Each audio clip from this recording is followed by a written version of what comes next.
15 choses à retenir dans la bande-annonce ou teaser du film Thor Love and Thunder. Le teaser du film Thor Love and Thunder vient de sortir et dans cette vidéo vous allez découvrir des choses importantes que vous devez savoir et que vous devez retenir. Si tu es hypé par ce genre de vidéos, like la vidéo et abonne-toi à la chaîne car je publie une vidéo chaque jeudi. Bref, c'est parti.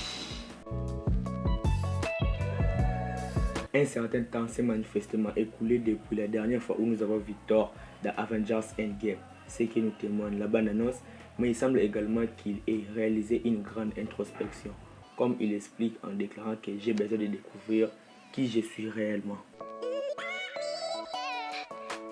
Dans cette teaser, nous voyons que Thor se muscle de nouveau, travaillant apprenamment pour perdre du poids qu'il a pris lors des Avengers Endgame lorsque 5 ans ça s'est écoulé. Le plan où on le voit s'entraîner dans une caverne mossue à côté d'un squelette géant qui fait penser tout justement à League sur Dagobah, mais sans Grogu à ses côtés. Jetons maintenant un coup d'œil à l'inscription qui comporte les casquettes de Thor. Cette dernière s'avère difficile à déchiffrer, mais il se pourrait donc que c'est écrit Strongest Avengers, donc le plus fort des Avengers, ce qui constitue un rappel amusant de la scène du mot de passe de Queen James dans Ragnarok. Souvenez-vous, dans Thor Ragnarok, Thor cherche à s'identifier pour piloter le Queen James, mais le logiciel ne le reconnaît pas. Il va donc essayer Thor, puis Thor le fils de Odin ou encore le plus fort des Avengers. Mais après une réflexion, il trouvera enfin le mot de passe qui est point break. Désolé pour la prononciation. Thor va alors pester contre Tony Stark. S'agit-il d'une blague réalisée par un autre Avengers, Bruce peut-être, ou Thor l'a fabriqué lui-même? Nous ne le savons pas, mais certainement nous allons l'attendre à le revoir en juillet. Nous aurons encore l'occasion de découvrir une très bonne bande de son pour Thor Love and Thunder. Et les films Thor, nous avons généralement avoir de belles sons, avec la chanson Sweet Child of Mine de Guns N' Roses. Je ne sais pas si j'ai bien prononcé, mais c'est ça. Thor et les gardiens de la galaxie se sont croisés pour la première fois dans le film Avengers Infinity War. Ici nous le voyons à nouveau ensemble. La bande-annonce met en scène Star-Lord, Nebula, Mantis, Groot, Kraglin, Rocket Raccoon et Drax. La rivalité que l'on connaît entre Thor et Star-Lord est d'ailleurs bien mise en scène dans cette bande-annonce. La bande-annonce présente également un autre visage familier. Taika Waititi lui-même revient sur nos écrans pour interpréter le rôle de Korg. Ce dernier ainsi que Thor portent également de nouveaux tenues inspirés des années 80. La ceinture de Korg et les t-shirts de Thor de leur côté semblent représenter Yggdrasil, un arbre sacré de la mythologie nordique. Les fans ont également fait remarquer que l'espace à côté de Thor est manifestement vide. Marvel a l'habitude qu'on connaît, à chaque bande-annonce, il modifie pour cacher quelques éventuels spoilers. Mais pourtant, il pourrait y avoir un personnage à côté de Thor qui a été caché ou a été supprimé.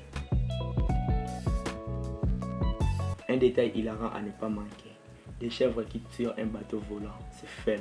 Et on n'en entend pas moins du prochain Thor Love and Thunder. Une petite touche de dérision au sein d'un monde proche du chaos, avec Gore qui entre en action mais au-delà d'une touche d'humour et néophyte. Il s'agit aussi d'une référence à la mythologie nordique. Tankniost et Tankgrisnir, je ne sais pas si j'ai bien prononcé mais désolé, sont en effet les deux chèvres qui tirent les chars de Thor dans la mythologie nordique. Selon la légende, si Thor est loin de chez lui, il lui arrive de cuisiner ses propres chèvres et de les ressusciter ensuite grâce à Mjolnir.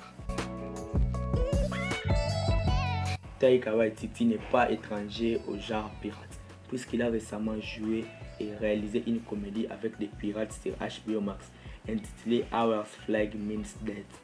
Il a apporté ici la même vibe et c'est un vrai plaisir. On entrevoit le nouveau costume de Thor dans cette bande-annonce et ce dernier est resplendissant, orné d'une belle cape rouge comme on l'aime. Le royaume d'Asgard a été détruit dans Ragnarok, mais la présente bande-annonce dévoile un nouveau royaume doré non identifié, mais cela pourrait bien être Olympe. Nous avons surtout un bref aperçu d'un personnage en or brandissant un éclair. Il s'agit de Russell Crowe qui a été confirmé dans le rôle de Zeus, le dieu grec. Pour le moment, nous n'avons pas cependant vu Christian Bale dans le rôle de Gore, le boucher des dieux. Il faut bien garder un peu de suspense à ce sujet, sans doute. Au cours de cette bande-annonce, nous apercevons sur une planète gelée une créature géante qui a été vraisemblablement terrassée. Thor et Korg sont montrés en train de la contempler. Mais a-t-on une idée de qui est cette créature? Eh bien, en réalité, oui. Il s'agit de Faligar, un puissant dieu protecteur qui a remporté le tournoi des immortels. Faligar a été un ami de Thor avant que Gore ne la tue dans le cadre de son enchaînement et déchaînement des dieux cosmiques. Cette planche est directement tirée des comics Thor, God of Thunder, 3e numéro. La réaction de Thor à la vue du cadavre des dieux indique également qu'il ne connaissait sa pleine puissance et qu'il comprenait la menace qui représente une personne assez puissante pour tuer Faligar. Les réfugiés asgardiens ont fondé un nouveau royaume sur Terre et cette petite ville semble très prospère. L'économie touristique semble également en plein essor, comme le prouve un bus touristique situé sur la gauche et des bateaux de croisière que l'on aperçoit au loin. New Asgard is the new Disneyland dans Marvel.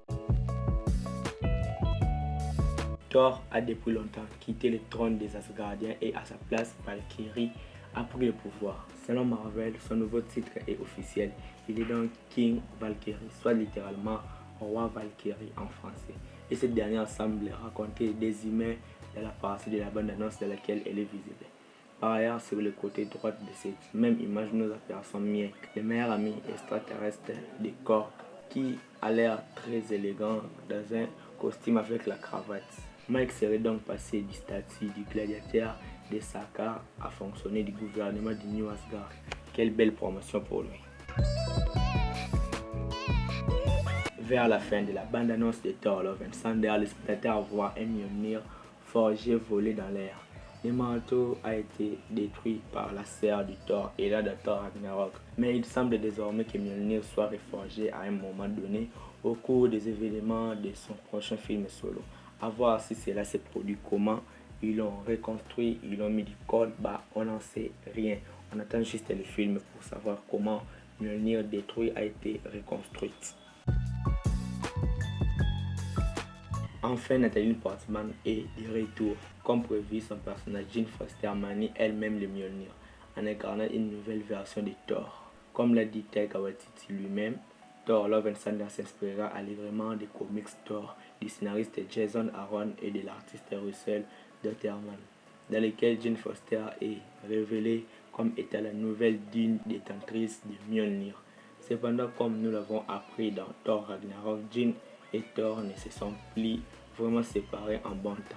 Après que Jane ait décidé de rompre, nous avons hâte de voir comment les deux vont se retrouver. Et de votre côté, que pensez-vous de cette bande-annonce du film Thor? Ça augmente votre hype ou ça le diminue? J'en sais rien. Dites-moi ce que vous en pensez dans les commentaires. Abonne-toi à la chaîne pour ne pas rater de nouvelles vidéos Marvel chaque jeudi à midi. Donc, like la vidéo si elle t'a plu et n'oublie pas de me rejoindre sur mes réseaux sociaux. Les liens sont dans la description. Quant à moi, je vous dis qu'on se retrouve trop vite pour une prochaine vidéo. Ciao!